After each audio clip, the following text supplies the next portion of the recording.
That is freaking fantastic.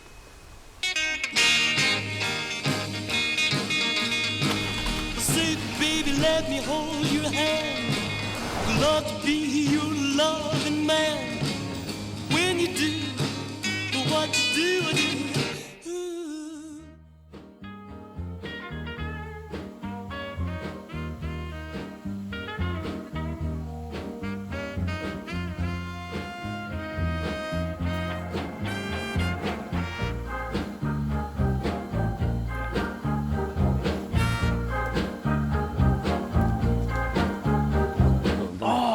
Didn't get cutlery. I have got 2 sets, but me and you will have to share. I got my Stanley knife. Actually, you can make your own knives and forks out of hazelnut. So I'm trying to figure out doing my first attempt ever of making a fork in the wild. I'm gonna add in a little bit of cornstarch and some salt and pepper, give it a good mix, and just let it settle in the bag while I prepare the rest. The cornstarch will help to keep all of the seasonings and the batter on. Get some salt in there. Right, let's just let that chill for a sec. This is where the flour comes in. Never saw towards your fingers like I'm doing. That's against the rules, but this is quite an awkward thing. I'm just going to nip it off. We'll dump all the corn flour in that we got. We're going to mix that with plain flour. I'm just eyeballing this. Probably 2 parts plain flour to 1 part cornstarch. Give that a little mix.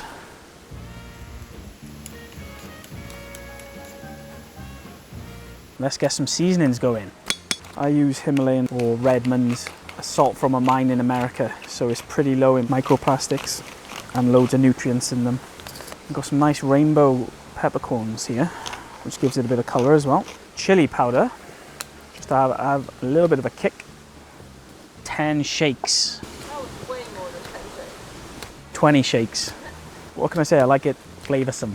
I'm not scared of seasoning, and I literally don't measure anything ever. I'll just go right for it. That's your garlic powder.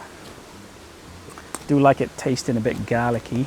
So here's a key to make the batter nice and light. Just a little bit of baking powder. That's about half a teaspoon.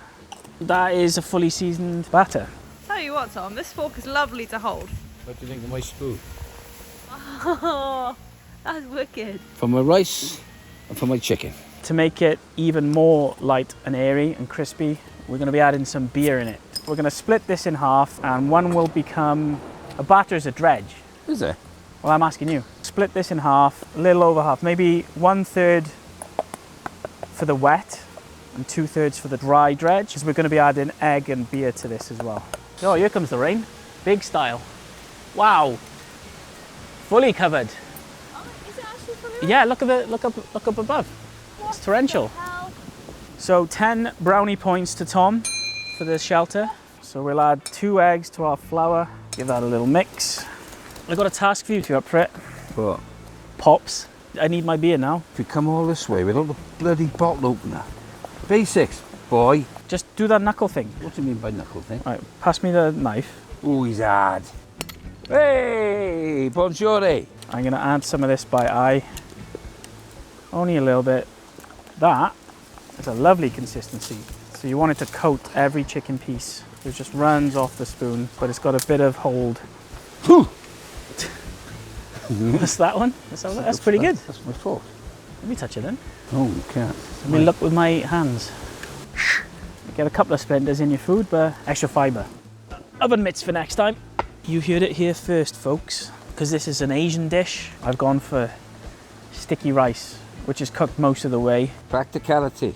Practicality. I'm gonna wait for that wok to heat up a bit. Drop of oil. For the deep frying, I didn't want to use, the processed stuff. So I went for a cold pressed rapeseed oil because it has a high smoke point, and that's good for shallow frying and deep fat frying. A dash of this in the wok for the rice. Listen for that crackle in the wok. That's when you know it's hot enough. Put the end of a chopstick in the oil and it starts sizzling, then you know the oil's ready. Dump the sticky rice in. Yes, that's the sound we want. Add a couple of seasonings, pepper, a bit of salt. You can add a touch of chili. we'll add a squeeze of lemon, just to get a bit of acid in there to brighten it up. Rice is done most of the way. The cast iron will retain the heat and keep the rice warm for when the chicken's done. Okay, let's do the chicken next. Need quite a bit. Get my oil heated up. It's a nice little hot spot in the middle. Little tip if you want extra crunchy bits, add a couple of drips of your wet dredge in the flour. This is a right balancing act. Get that straight in the wet dredge. Make sure it's fully covered. Excess drip away, straight in the dredge. No one said it was going to be neat and tidy, that's for sure. Into hot oil. Oh, it's a lovely sizzle. Better than any restaurant. Laid away. Oh, okay. Don't flick everything. What happened there? Me tongs. Oh, oh, oh. Look at that. Beautiful. Perfection. Look at the freaking crisp on that. Tell you what. Tell you bloody what. What? I'm gonna make my lemon sauce. Juice 2 lemons. And we're gonna add some hot honey. Found this in a co-op in West Wales. Very tasty. Onwards with the hot honey. And I'm gonna add some brown sugar as well. Dump all that sugar in and give that a nice mix. Let's just warm up the sauce and then we're done. Nice gentle heat. One nice scallion for garnish. Keep it going. That's enough. I'm gonna add some of the flour that I had from earlier. Make a little slurry inside there. And this should thicken the sauce. Slowly add the flour slurry bit by bit. You don't muck about when it comes to seasoning. It's rule number 1. This is a perfect temperature now. I can actually hold it.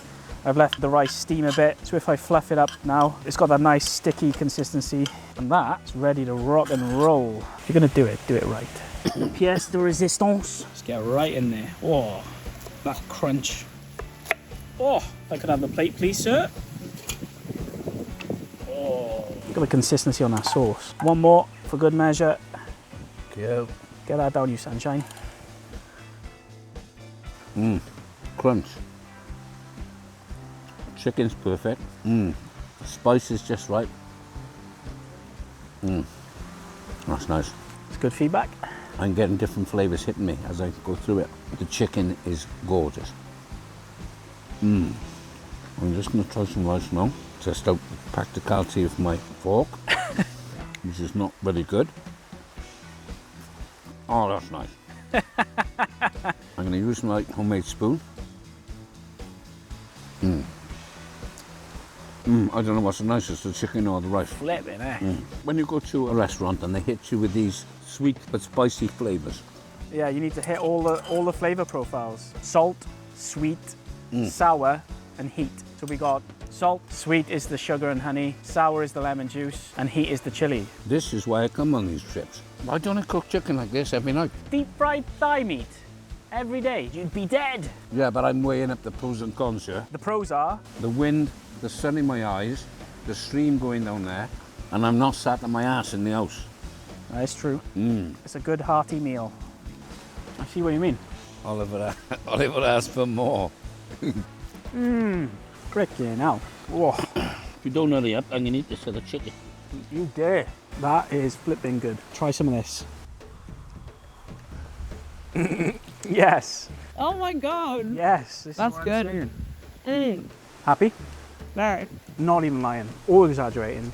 That is freaking fantastic. Do you ever do a food dance in the kitchen? Yeah. Let's do it. We were talking about rules earlier. This is the #1 rule. Leave no trace. Nice and gentle. How much would it cost you to drink this? Why would I want to drink this? For money. How much would it cost? For the bin. Don't throw my best spoon away either. I'm not gonna. We put the oil in a bottle. We'll put that in the bin along with this and any other scraps we got. And then all the dirty dishware we'll put in a tote bag. Leave no trace. Where's my spoon gone now? In the spoonery. Don't you bloody get rid of that. That's going on my wall in my bedroom. Oh, is that the one you made today? Nice. Yeah.